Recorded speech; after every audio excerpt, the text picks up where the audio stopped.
દૂધમાં calcium, protein, vitamin D અને ચરબી હોય છે, જેથી દૂધનું સેવન કરવાથી શરીરને શક્તિ મળે છે.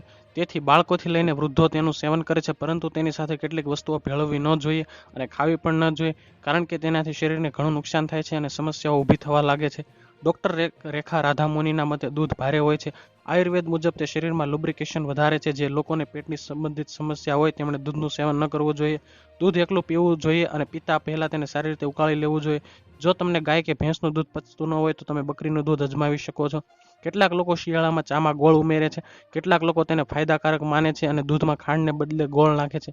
પરંતુ આયુર્વેદમાં દૂધ અને ગોળને ખતરનાક મિશ્રણ માનવામાં આવે છે. તેનાથી પિત્ત અને કફ દોષ વધે છે, જે હજારો રોગોનું કારણ છે. જેથી ગોળને બદલે ખાંડની કેન્ડીનો ઉપયોગ કરો. સાઇટ્રસ ફળો વિટામિન સીનો ઉત્તમ સ્ત્રોત છે. તે તમારી રોગપ્રતિકારક શક્તિને મજબૂત કરે છે, પરંતુ તેનો ઉપયોગ કસ્ટર્ડમાં ન કરવો જોઈએ. ડોક્ટરના મતે યોગ રત્નાકર દ્વારા આયુર્વેદમાં આ મિશ્રણને ઝેર તરીકે વર્ણવવામાં આવ્યું છે. તો હાલ માટે આટલું જ રાખીએ છીએ. જો તમને અમારા વિડીયો પસંદ આવતા હોય તો વિડીયોને લાઇક કરો, ચેનલને સબસ્ક્રાઇબ કરી બાજુમાં આવેલો બેલ આઇકન પ્રેસ કરો, જેથી તમને અમારા વિડીયોની નોટિફિકેશન્સ મળતી રહે.